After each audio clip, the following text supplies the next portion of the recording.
नमस्कार बंधुरा एसएस दास किचेने आमी सुमिता आज निये एसेछि नतून एकटा रेसिपि। आजकेर निउ रेसिपि गाजरेर बिस्कुट। आमरा गाजरेर नाना रकम रेसिपि करे खेयेछि, गाजरेर हालुआ, किन्तु बिस्कुट करे आज पर्यन्त केउ खेयेछे बोले मने हय ना। यूट्यूब चैनल एसएस दास किचेने प्रथम निये एसेছে गाजरेर बिस्कुट। এই বিস্কুট রেসিপিটাই আজ আমি আপনাদের সাথে শেয়ার করব, যেটা চা বা কফির সাথে খেতে একেবারে জমে যাবে। এছাড়া বাচ্চাদের অনেকেই সবজি খেতে চায় না, এইভাবে গাজর দিয়ে বিস্কুট বানিয়ে দিলে তারা খুব আনন্দ সহকারেই খাবে। তো চলুন বিস্কুট রেসিপিটা দেখে নিই। এখানে আমি নিয়ে নিয়েছি 3টে গাজর, খুব ভালো করে ধুয়ে গোল গোল করে কেটে নিলাম। আপনার ইচ্ছা করলে গ্রেট করেও নিতে পারেন। ওভেনে কড়া বসিয়ে দিয়ে দেব পরিমাণ মতন জল, দিয়ে দেব কেটে রাখা গাজরগুলোকে। খুব সামান্য পরিমাণে লবণ দিয়ে একটু ফুটিয়ে সিদ্ধ করে নেব। আমি সিদ্ধ করে নিচ্ছি, আপনারা ইচ্ছা করলে গ্রেট করেও নিতে পারেন, সিদ্ধ না করলেও চলবে। সিদ্ধ করলে খুব ভালোভাবে এটা মিশ্রণটাকে বানিয়ে নেওয়া যাবে, এই জন্যই আমি সিদ্ধ করে নিচ্ছি। 5 মিনিট ফুটিয়ে দেখুন পুরো ফুটে গেছে। এবার দেখে নেব সিদ্ধ হয়েছে কিনা। এই যে এইভাবে একটু দেখে নিন। এবার নামিয়ে নেব। নিয়ে নেব একটা মিক্সি জার, তাতে নিয়ে নেব এই লাল বাটিটার 1 বাটি সুজি। এখানে আমি 100 থেকে 150 গ্রামের মতন সুজি নিলাম, আপনারা আপনাদের পরিমাণ মতন নেবেন। সুজিটাকে একটু মিক্সি জারে ঘুরিয়ে গুঁড়ো করে নিলাম।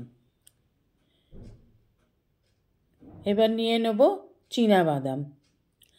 1 মুঠো মতন চীনাবাদাম আমি এখানে নিয়ে নিলাম। চীনাবাদামটাকেও একটু মিক্সিতে ঘুরিয়ে গুঁড়ো করে নেব। আমি এখানে ভাজা চীনাবাদামটা নিয়েছি, আপনারা ইচ্ছা করলে কাঁচা চীনাবাদাম বাড়িতে ভেজেও নিতে পারেন। আমার কাছে ভাজা চীনাবাদাম ছিল, তাই আমি এই চীনাবাদামটাকেই গুঁড়ো করে নিলাম। আপনারা এখানে আমন্ড, কাজু বাদামও দিতে পারেন, যে কোনো ড্রাই ফলও দিতে পারেন। আমার কাছে চীনাবাদাম ছিল, আমি চীনাবাদাম দিলাম। এবার নিয়ে নেব 3 চামচ চিনি, চিনিটাকে গুঁড়ো করে নেব। এখানে একটা কথা বলে রাখি, আমি এটা চায়ের সাথে খাবার জন্য বানাচ্ছি, তাই মিষ্টির পরিমাণটা কম দিলাম, 3 চামচ চিনি দিলাম। এখানে আপনারা যদি বাচ্চাদের জন্য বানান বা নিজেরাও যদি একটু মিষ্টি বেশি খান, সেক্ষেত্রে চিনির পরিমাণটা আর একটু বাড়িয়ে দিতে পারেন। এবার সিদ্ধ করা গাজরগুলোকে মিক্সিতে নিয়ে পেস্ট করে নেব। শুকনো উপকরণগুলোকে খুব ভালোভাবে মিশিয়ে নিতে হবে। ভালো করে মিশিয়ে নিয়ে দিয়ে দেব পেস্ট করে রাখা গাজরটাকে। দেখুন এখানে আমি গাজরগুলোকে সম্পূর্ণই পেস্ট করে নিয়েছি, সেই গাজরের পেস্টটাই এখানে নিয়ে নিলাম। এবার যে লাল বাটির 1 বাটি সুজি নিয়েছিলাম, সেই লাল বাটিরই হাফ বাটি নিয়ে নিলাম নারকেল কুড়ো। এই নারকেলটা যেটা দোকানে শুকনো কিনতে পাওয়া যায় সেটাই নিলাম। আর নিয়েছি হাফ বাটি সাদা তিল, তিলটা কাঁচা ভেজে আমি নিয়ে নিই। আর দিয়ে দিলাম 1 টিস্পুন লবণ, দিয়ে দেব বড় চামচের 3 চামচ ঘি। ঘিটা একটু বেশি করে দেবেন, তাহলে বিস্কুটগুলো বেশ খাস্তা হবে। আর দিয়ে দেবো এই লাল বাটির 1 বাটি ময়দা। মাপগুলো সব ঠিকঠাক মতন নেবেন। এবার জল দেবেন না, এই গাজরের যে জলীয় অংশটা আছে, গাজরটা যে পেস্ট করেছি, এইটা দিয়েই সমস্ত উপকরণগুলোকে অল্প অল্প ময়দা দিয়ে মেখে নিন। আমি এখানে লাল বাটির 1 বাটি ময়দা নিয়েছিলাম, আমার আরেকটু নিতে হলো, তাই জন্য আমি আরেকটু ময়দা নিয়ে নিলাম। এবার খুব ভালোভাবে এটা একটা ডো বানিয়ে নেব। দেখুন ডো বানানো আমার রেডি। ভালোভাবে ডোটাকে মেখে নেব। এবার এই ডোটাকে 3টে ভাগ করে নেব। একটু বড় বড় করেই ডোটা থেকে লেচি কেটে নিলাম। এবার হাতে করে বেশ গোল করে পাকিয়ে নিয়ে ঠিক যেভাবে রুটি বেলে সেইভাবে বেলে নিন। একটু হাতে করে এইভাবে চেপে বড় করে নিয়ে রুটির মতন এইভাবে বেলে নিতে হবে। আপনি যতটা মোটা করবেন সেইভাবে বেলে নেবেন। আমি এখানে একটু বিস্কুটগুলো খুব বেশি মোটা করব না, একটু পাতলার ওপরে করব বলে এইভাবে দেখুন ঠিক এইভাবে একটা রুটির মতন বেলে নিলাম। এবার নিয়ে নেব একটা কাটার, যেটা ফুলের মতন কাটলে ফুলের মতন বিস্কুটগুলো দেখতে হবে। এইভাবে এটাকে রুটিটার মধ্যে চেপে ধরে ধরে কেটে নেব। আপনারা ইচ্ছা করলে কাটার যদি না থাকে তাহলে ছুরি দিয়ে বা অন্য কিছুর সাহায্যে বরফির আকারেও কেটে নিতে পারেন, বা হাতে করে গোলা পাকিয়ে একটু চাপ দিয়ে গোল করেও কেটে নিতে পারেন। আমি এইভাবে কাটার দিয়ে ফুলের মতন করে বিস্কুটগুলোকে কেটে নিলাম। এইভাবে ধীরে ধীরে পাশ থেকে ফুলের যে অংশগুলো আছে সেগুলো বাদ দিয়ে তুলে নিন। দেখুন বিস্কুটগুলো ফুলের মতন হয়ে গেছে। এইভাবে করে নিয়ে পুরো বিস্কুটগুলোকে এইভাবে ডিজাইন দিয়ে বানিয়ে নিন। এবার হাতে করে যেগুলো একটু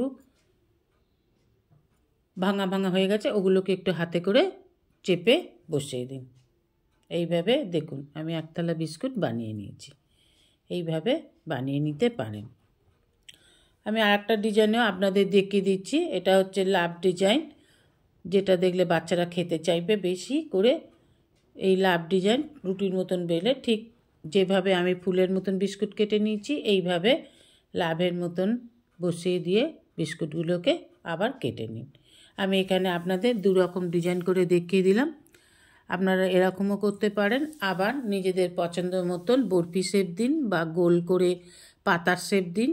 আবার এইভাবে যদি থাকে ঘরে কাটার তো এইভাবে কেটে নেবেন।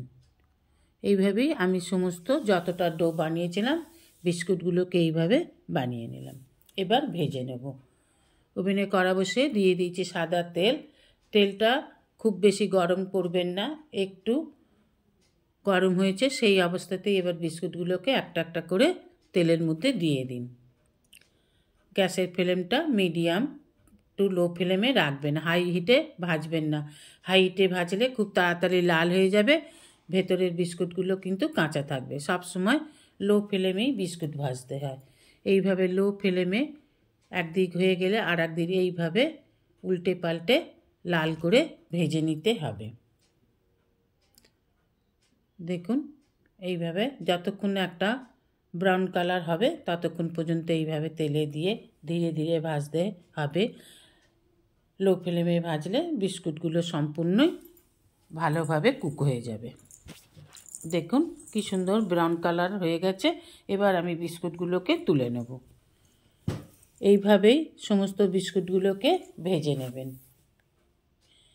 এইভাবে বিস্কুট বানিয়ে আপনি এয়ারটাইট বক্সের মধ্যে 1 মাস 2 মাস পর্যন্ত রেখে খেতে পারবেন চা বা কফির সাথে। এছাড়া বাচ্চাদেরও নিজে হাতে এইভাবে গাজরের বিস্কুট বানিয়ে দিতে পারবেন। দেখুন তিলগুলো কি সুন্দর ওপর থেকে দেখা যাচ্ছে, আর তিলের একটা সুন্দর স্মেল ছাড়ে। যখন আপনি খাবেন এই তিলের স্মেলে আপনার আরও খেতে ইচ্ছা করবে, খেতেও খুব ভালো লাগবে। তৈরি আমাদের গাজরের বিস্কুট। রেসিপিটা ভালো লাগলে অবশ্যই একটা লাইক, কমেন্ট, সাবস্ক্রাইব করার অনুরোধ রইল।